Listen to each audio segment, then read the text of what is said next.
Mark decimated them last night, and we have the clips. They want it both ways. We don't want all this attention, and then let me write a book about how much we don't want attention. And yeah, that's accurate. You're complaining about your hard life, and you're so privileged. It's just so weird. It's ridiculous. I totally... Jiddo, listen to this. Meghan Markle to join the 11th season of The Real Housewives of Beverly Hills. Ugh, so thirsty for any kind of attention. I would die before I would be on her reality show. Everyone says they don't have time to make homemade meals, but if you just have 3 nannies, 2 butlers, a housekeeper, a driver, and a full-time personal assistant, you have all the time in the world. Stop making excuses and start moving snacks from one bag to another. Harry and Meghan have got the South Park treatment. The episode has just gone to air in the United States. These two are not sincere people. They say that they want their privacy. I'm sorry, I need a drink. Down with the monarchy! We deserve our privacy! These people. Oh my gosh, let me tell you, South Park didn't just throw shade last night, they dropped a straight-up nuclear bomb of comedy. Meghan and Harry, completely rattled. I mean, this wasn't just a playful jab, this was savage, brutal, so much so that the whispers are Meghan couldn't even handle it. She wanted the whole episode yanked off the air. Can you imagine? One single animated parody, just a cartoon shaking their entire brand in seconds flat. And the timing couldn't have been worse for them, because this wasn't just any mockery. South Park put a spotlight right on those contradictions the whole world has been whispering about for years. It's so funny you keep saying Meghan Markle, you know it's Sussex. It's important we do this ourselves, Harry, and not live off your family. I agree. We'll just have to find a way to make £50 billion on our own. This one brilliantly exposes some of the Sussex's laughable hypocrisy. Watch. It's a really good platform to promote my brand. What is your brand? I'm opening this cylinder now.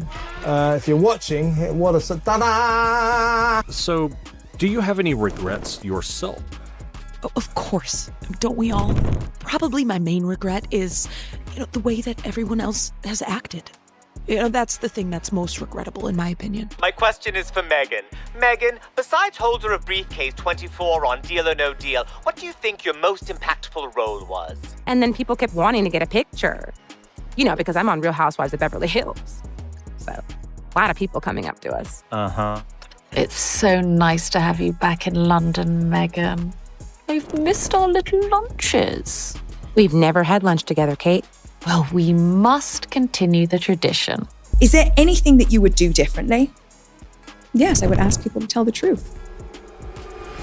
And let's not pretend we didn't all see this coming. Their whole "we want privacy" routine, South Park twisted it into the most unforgettable punchline in TV history. It echoed everywhere, on TV, online, social media, literally everywhere. And here's the kicker. The more Meghan tried to push back, the more obvious it became that South Park had struck pure gold. They nailed it. Every syllable, every gag hit the bullseye. Now listen. Have you twerked, Alex?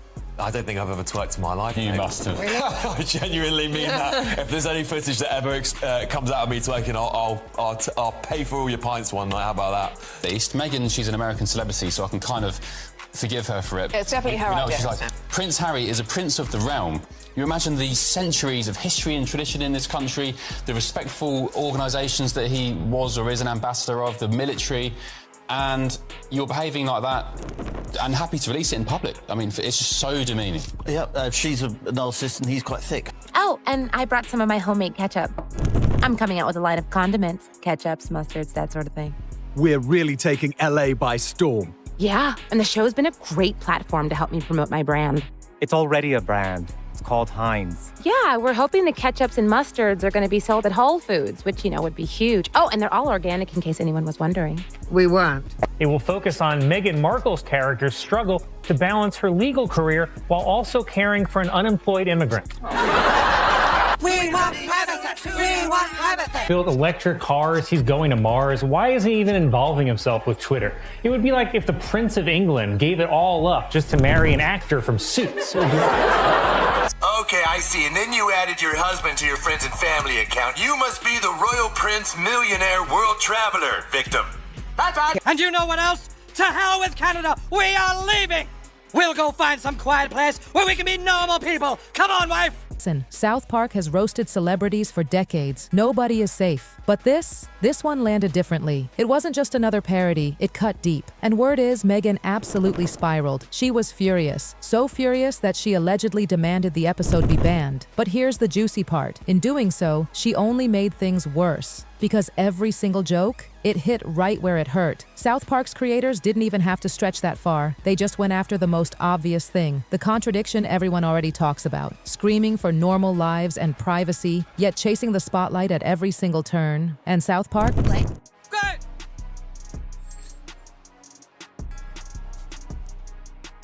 Isn't it true, sir, that your questionable wife has her own TV show and hangs out with celebrities and does fashion magazines? What are you suggesting? Well, I just think some people might say that your Instagram-loving wife actually doesn't want her privacy. How dare you, sir? My Instagram-loving wife has always wanted her privacy! When was the last time you twerked, Alex? I don't think I've ever twerked in my life. You mate. must have. That's fine, I'll go it alone. Just like Meghan Markle and Prince Harry. Trying to make ourselves into a brand just turned us into products. We don't need to be a brand, do we? Babe, time to do our daily $250,000 sponsored Instagram post for Del Taco. I shouldn't have left the made-up nonsense. I'm sorry. It's not your fault. I kind of took you out of your natural habitat. I'm surprised you're still breathing. That's why a lot of these celebrities that start these things, they can't keep up. You know, like the Meghan Markle. Oh, they hammered that irony into the ground. They showed Meghan and Harry shouting about how they just want a quiet life far away from the cameras. But the gag? They're out there promoting books, signing TV deals, and showing up everywhere. It was a direct hit. You couldn't ignore it even if you tried. And the audience? Oh, they were rolling. Laughing so hard because the punchline was so spot on. I went online to see what was new with Uncle Harry and Auntie Meghan, and I couldn't find a thing. I would have thought she'd have at least popped up in a tampon commercial by now. Bravo fired me. Well, not really, but basically, they only offered me friend of the housewives for next season. Mention, where's this beloved privacy that they talk about? Yeah. We want privacy! We want privacy! They don't want attention. This is just so attention. This is all about her. It's not about... Any type of flower arranging is just telling a story. What story do you want to tell? Maybe leave the country. Maybe disown your dad. Be creative with it. So all you'd have to do is Instagram yourselves using my ketchup. It'd be a huge help. I see. Well, that's something we'll definitely think about. And get this, they didn't stop at just pointing out the contradiction. Oh no, they made it a running gag. Meghan and Harry's cry for privacy turned into this hysterical war cry, so over the top that it highlighted exactly what people had been saying for years. Every single time those cartoon versions yelled, "We want privacy," it became even funnier because it wasn't really comedy anymore. It was reality with a laugh track. Oh, you hilarious, Meghan. Why did you move back here anyway? It was ultimately a tough call, but there were a lot of factors to consider. I want to play you the first of these South Park clips and get you to react. A postcard today from your Uncle Harry and Aunt Meghan in LA. Let me see that. What the hell are they doing in LA anyway? Oh, pull it up, Jamie. You're in America now, and we don't give a shit about you. You're not our prince. You'll never be king. We hate your wife. Stay at home in your $29 million mansion, all right? Let's have a bit of a laugh at Harry and Meghan's expense because I've finally caught up with this South Park episode. It's quite vicious in a way, but quite funny as well. What matters is what we have on the inside. Time to do our daily $250,000 sponsored Instagram post. I shouldn't have left the made-up nonsense. Episode itself, fittingly titled The Worldwide Privacy Tour, absolute genius. So in the show, Meghan and Harry ditch Canada and decide to settle in the little town of South Park. And of course they think this is their golden chance to prove they're normal, quiet people, that they just want to blend in and live simple lives. But come on, this is South Park we're talking about. Their version of quiet living. Oh, honey, it's anything but. A taste of entitlement, greed, avarice and deception. It's the biggest piece of dog. Why did you bring that with you again, Harry? You know, in case someone wants a massage, I'll do a few amp calls. Well, that's exactly what has happened. The Duke and Duchess of Sussex have given their communications team the boot, blaming them for a series of recent PR humiliations. She is a malignant narcissist. Get a job, Meghan. Fake it till you make it. Shed a tear for poor Meghan Markle. There the delighted Duchess was, all set to steal the King's limelight, And then, suddenly, dramatically, she was stripped of the chance.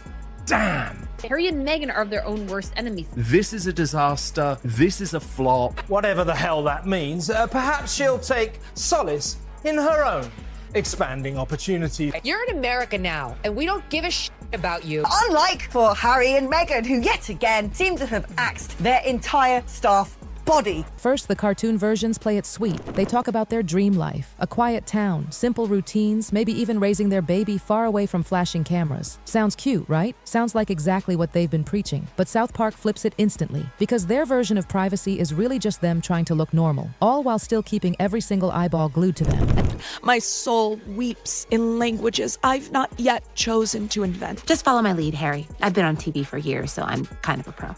Yes, the very famous show Suits. Yeah. What did he just say? He victimized me. It's because I'm an ethnic woman. He can't do that. I'll say, wait, you're ethnic? This is an outrage. We'll just see how he deals with my blue pics. There's talk that the Royals are going to sue over this episode now. Would you recommend they do that, Kosha? No, look, it's speculation, but looking at their pattern so far, they do seem to be rather litigious. Comedy duo issued a scorching statement just 30 minutes after the announcement that South Park season 27 would now be pushed back 2 weeks to July 23rd. Yeah, well, it's technically not a job. Don't know where you heard that. Don't worry, my love. He's not gonna get away with this. Would you ever consider joining the Real Housewives of Beverly Hills? Are you serious? My name is Megan Sussex now. Call me Meghan Markle one more time, Mindy Kaling. Why are we so mad today? Because we want our privacy. And this is where South Park twisted the knife. Their so-called privacy tour, it's the exact opposite of laying low. They hop onto TV interviews, push their tell-all book, continue their non-stop media blitz. And oh, the book title South Park gave it? Pure savage comedy, a jab so sharp it made everyone howl with laughter. The best part? The more over-the-top the cartoon antics got, the more it felt like we were watching a mirror of reality. That's why it stung so badly. It wasn't that far from the truth. And please stop sending me samples. I hear you, Andy. I'll amp it up. I'll smash a wine glass. I'll tell Kyle she has Munchausen syndrome. I'll accuse Dorit of doing coke. I have an idea. I was thinking of maybe hosting a little group trip. What would you think about going to London to visit my in-laws? Buckingham Palace? Yes, please. That's right. Nothing says that you're impossible to work for a bit of a ball ache and an axe grinder than constantly cycling through various members of staff like hot dinners. It has been several months now since our beloved queen has died. All Canadians are finding it hard to go on.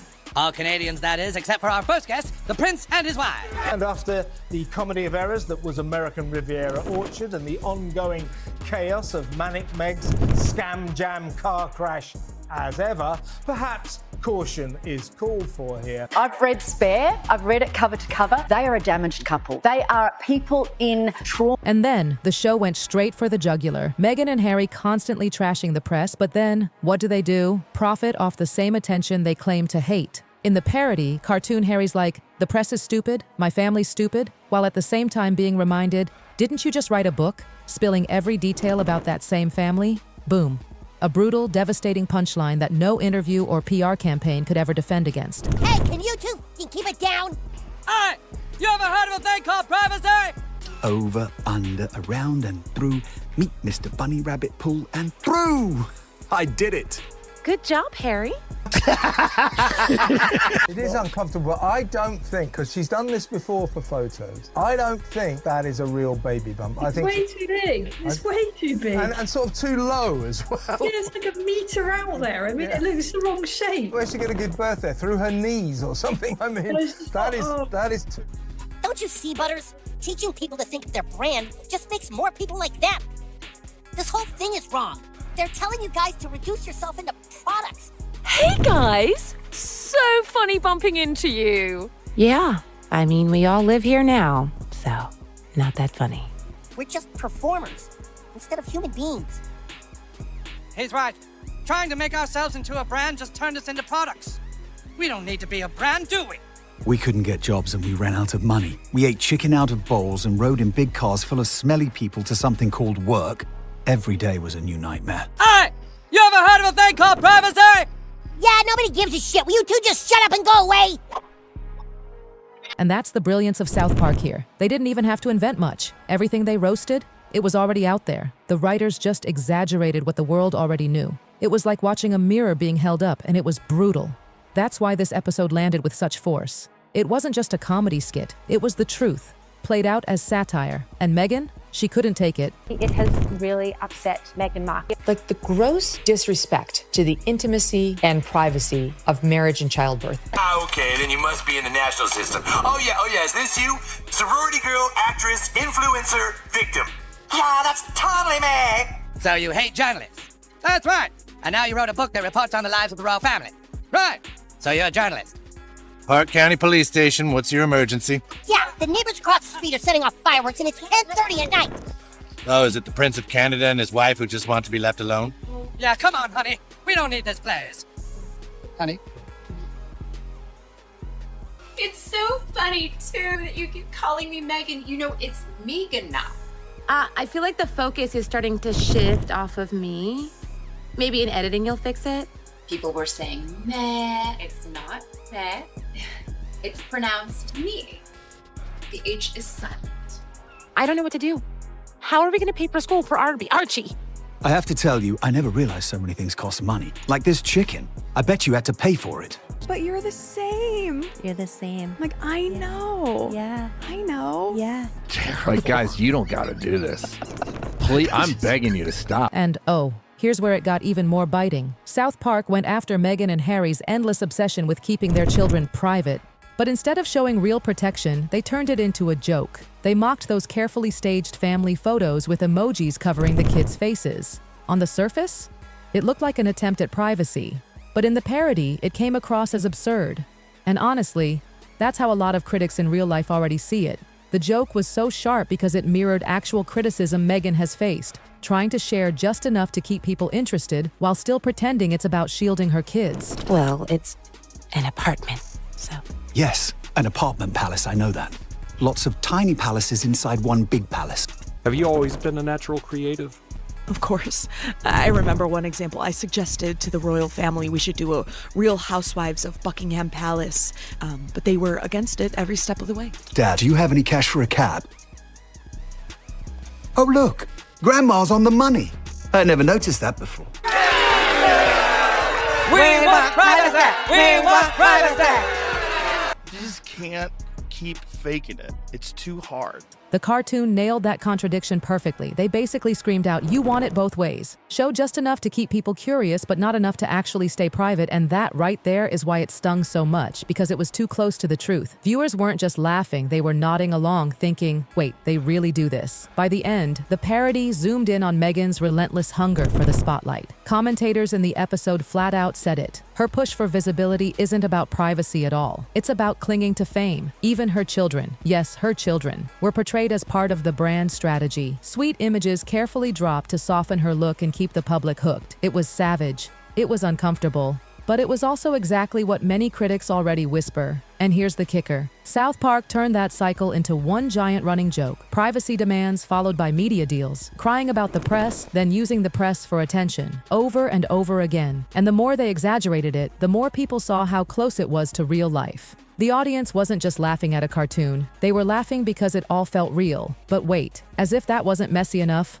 oh honey, the drama went even deeper. Because just as the world was cracking up at South Park, boom, a new video of Meghan surfaced online. And let me tell you, it was chaos. She's filmed in a hospital room, but instead of evoking sympathy, the footage sparked pure backlash. People called it weird, inappropriate, and honestly, humiliating for someone still carrying a royal title. It didn't come across as dignity, it came across as desperation. And it only got worse when viewers started analyzing the footage. Meghan looked stressed, talking about money troubles, about Harry's fortune from suits, which doesn't even exist. And the whole thing quickly spiraled into memes. Critics pounced, calling it a stunt to grab headlines. South Park had basically just parodied them, and now Meghan handed them fresh material on a silver platter. The internet? Oh, it exploded. People joked about how Princess Diana, known for her quiet dignity, would have reacted to such a spectacle. The contrast was brutal. Instead of silencing critics, this video gave them new ammo. Meghan didn't just fan the flames, she poured gasoline all over them. And every move they make proves it. Instead of focusing on service or dignity, they lean on drama, spectacle, and endless headlines. It's reality TV, not royalty. And now, every new stunt chips away at the respect they once had. At this point, gossip circles began buzzing with the same big question. Can Meghan's brand ever bounce back? Or is it already too late? Because the South Park episode didn't just roast her, it crystallized the criticism. When you reveal everything, when you overexpose yourself, you lose the mystery. And once that mystique is gone, all that's left is noise. And that's where Meghan and Harry stand now, drowning in noise. And here's where things started getting ugly. People were already clowning Meghan for that hospital stunt, but commentators dug deeper. They began pointing out how this wasn't just a bad look. It actually felt like a direct insult to the royal family itself. I mean, the monarchy has always been about restraint, quiet dignity, and service. And here was Meghan, dragging that legacy straight into a reality show circus.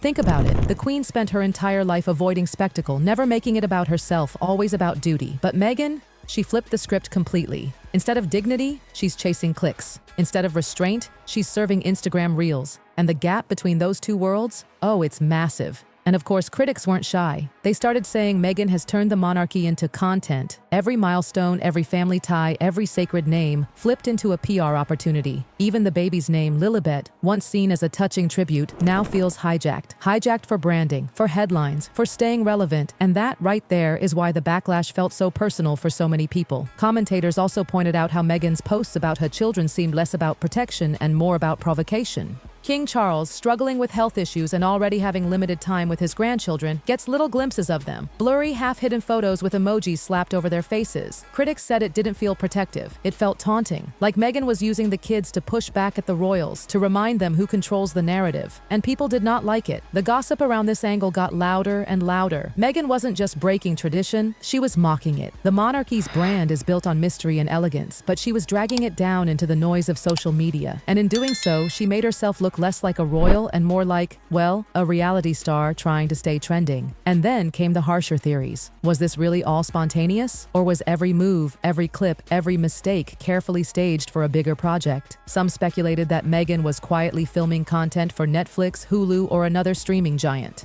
If that's true, then none of this was real. None of it was authentic. It wasn't even bad judgment. It was calculated. And that made the backlash 100 times worse. Because if it's all staged, then Meghan isn't just tone deaf. She's manipulative. She's not being misunderstood. She's playing the audience. And people hate being played. That's when fans turn into critics, and critics turn into enemies. By this point, the pattern was undeniable. Meghan's brand wasn't about compassion or charity or legacy. It was about noise. Endless noise. From crying about the paparazzi to signing massive media deals, from demanding privacy to dropping intimate interviews, every step felt like a contradiction. And with each contradiction, the gossip got louder. Even worse, their popularity in America, the one place they thought they'd be safe, adored, and respected, started slipping. Polls showed drops in support. Headlines became more mocking than sympathetic. Meghan, once the fairy tale princess breaking barriers, was now being labeled something else entirely: desperate. And let's be real, the South Park episode was the tipping point. It crystallized what people had been whispering all along. The worldwide privacy tour wasn't just funny, it was prophetic. It showed the contradictions so plainly that no amount of PR could erase them. Once people saw it framed like that, they couldn't unsee it. Because here's the truth, when you constantly reveal everything, when you overshare, when you make every private moment a public one, you lose the mystique. Royals thrive on mystique. That's what makes them compelling. Strip it away and what's left? Just noise. Empty, relentless noise. And for Meghan and Harry, that noise has become deafening. Noise has become